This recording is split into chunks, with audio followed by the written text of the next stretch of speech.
The eclectic style of the Endangered is blazing a path to musical admiration and success. Today I'll be speaking with this Los Angeles-based band. I'm Jermaine Sane, and this is When We Speak. When we speak. Multinahiwat, Bamilasik, Death and life are in the power of the tongue. When we speak. I guess the way we should start is just have each one of you introduce yourself. And what do you do in the band? Sure. Alrighty. Ladies My name first. is Maiya Sykes. I am the vocalist, and I also write the majority of the lyrics. Okay. My name is Frank.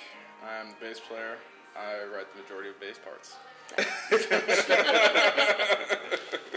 My name is Nick. I play guitar in the band, and we record a lot of the music at the studio that I have in my house. Okay. I'm Gene. I play the drums in the band. Alrighty. Now, my first question for you, and I know you probably already know what it is going to be your most famous question, and probably the one you're going to answer the most, is why the Endangered? Alrighty. When we first got together as a group, we initially got together just to write songs in the hope of selling them to other people. And then when we started writing the songs, we said, hey, we really like these songs. And we really like each other. Maybe we should be a band. So we wanted to get a name that signified everything that we were about. Okay. And we started brainstorming some ideas. And we ended up coming up with the Endangered because Frank, Gene, and I primarily work as sidemen for other people. So a sideman is the backup singer, or you play drums for another artist. And so we got the opportunity to be a band together and play what we wanted to play, and we were so enamored with the idea of playing live music where we live, that's becoming an endangered species, and that was how the name came about. We really wanted to preserve the essence of live playing and a hybrid of genres. Back in the day, you would hear Marvin Gaye on the same radio station that you'd hear the Stones on, and the same radio station you'd hear the Beatles on. And now it seems that all music is so fragmented that there's no longer any room for that. But to me, that's what makes music wonderful. So I think as an idea, we comprise that in our name, because the idea of being able to pull from a lot of different genres and to play live and be that and have that as your focus was something that we found to be slowly leaving the music field, and we wanted to bring it back. Okay. So how long have you all been together collectively? Since 2010. That's the winter of 2010. Oh, okay.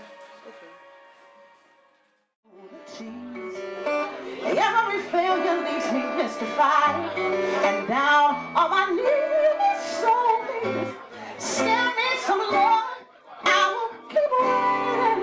Stop alright. I keep praying that the weight is breaking my shoulders. Now please strengthen my spine.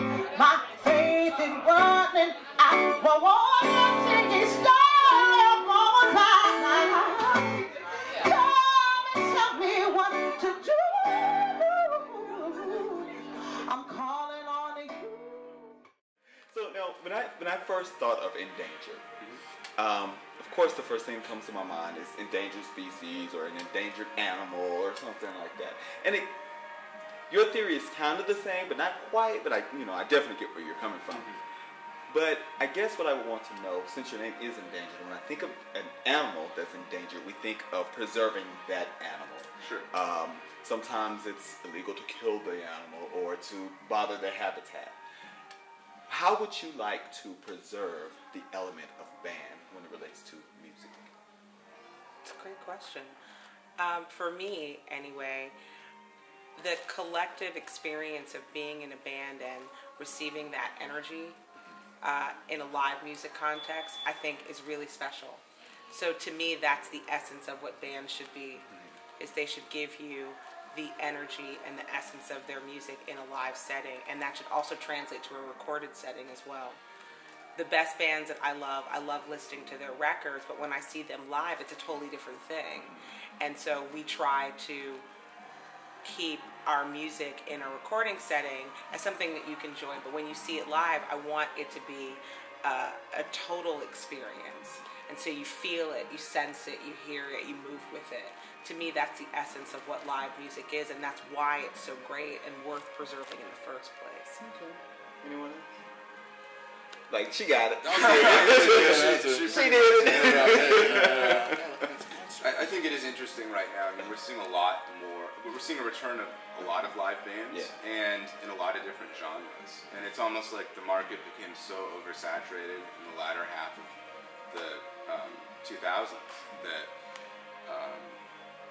music almost got so technology driven and so mundane in a way because it was so computerized and so generic and so layered that it's just nice to see a wide range of groups pursuing the live art as well. Not that that ever faded, but I think the mainstream is definitely more appreciative of that now than they were maybe 5 years ago. Exactly, yeah. Because I even know for me, I look around, I'm like, more and more bands, and it's funny because I was, maybe a year ago, I kept saying, okay, where are the bands, where are the bands? And then after I spoke it, I started seeing bands left and right, like left and right. It was solo acts for a long time. Yeah, exactly. You know, like that, nothing wrong with it, but No, it's great, and that's the whole point, is that there's nothing wrong with any of those things. Right. There's nothing wrong with technology-driven bands and technology-driven groups and people who sing with a Pro Tools rig.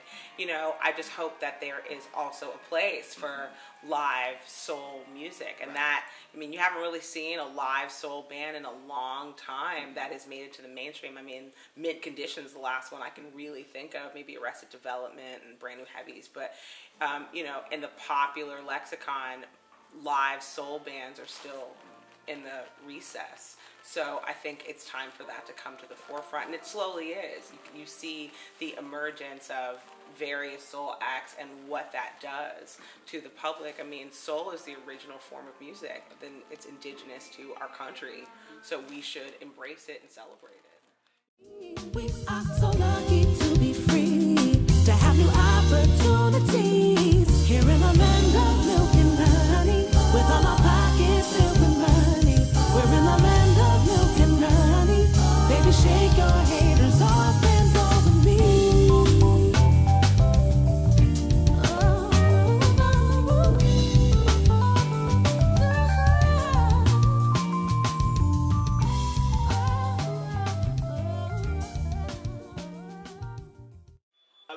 I'll go to events and I'll hear, you know, there's a lot of things that can affect the sound of it. It could be the system, the speakers, sometimes it's the musician, and they're good, but they're totally overplaying the lead vocalist or the background vocals or whatever.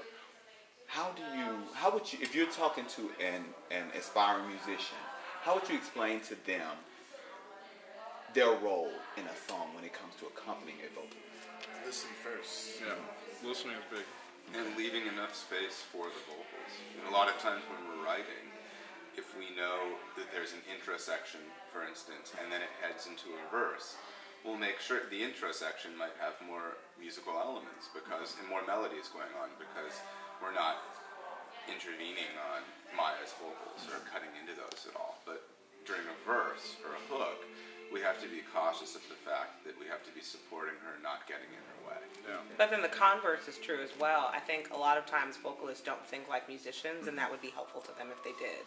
You know, I think like a musician, so I leave space for my bandmates. To do their you know, thing. everybody gets their moment, and I think what makes it work with us is that we think of ourselves as a unit, from the way that we write to the way that we play.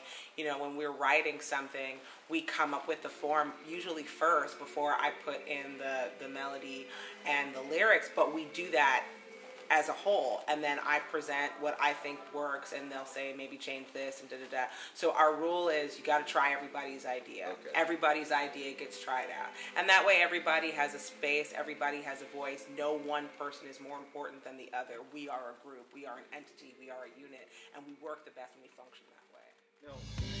New generations try to make a new way. Don't count your paper stacks in paper planes. Young, fab, and baroque, we've all been led astray. The world is in need of a change, yeah. But if it don't make a dollar, will it break your heart? If it don't make a dollar, will it fall apart? If it don't make dollars, is it real? Can you call it art? If it don't make a dollar, will it break your little heart?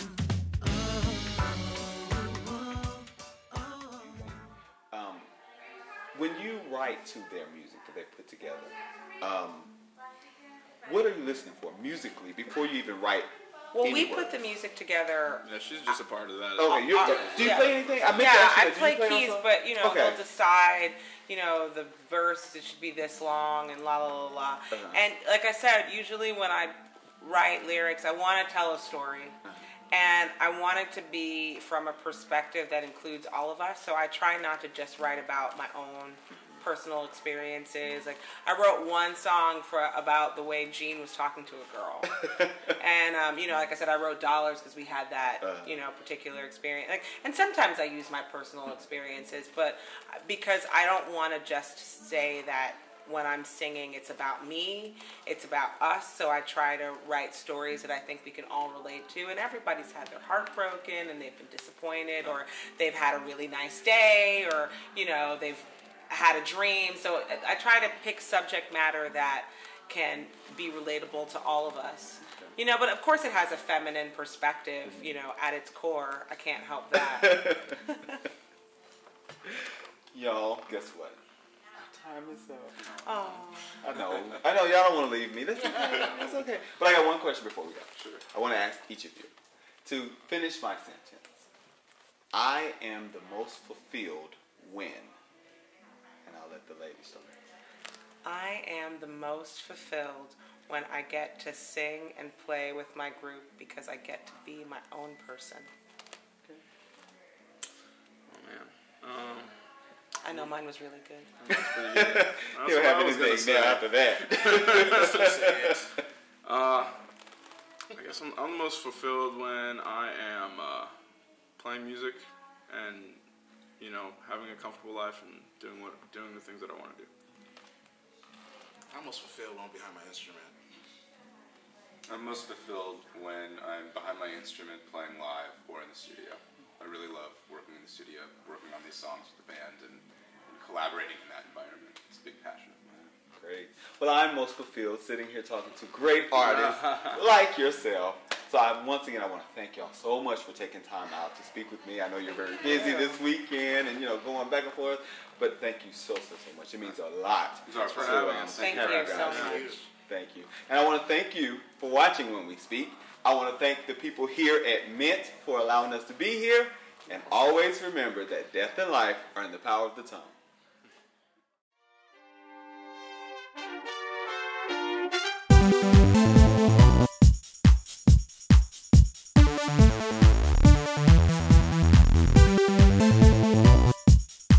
Hey everybody, this is Jermaine Sane. I just want to remind you that at the bottom of your screen, you can hit the like button, or if there's a thumbs up, you can hit the thumbs up. So always remember that death and life are in the power of the tongue, and continue to support indie music.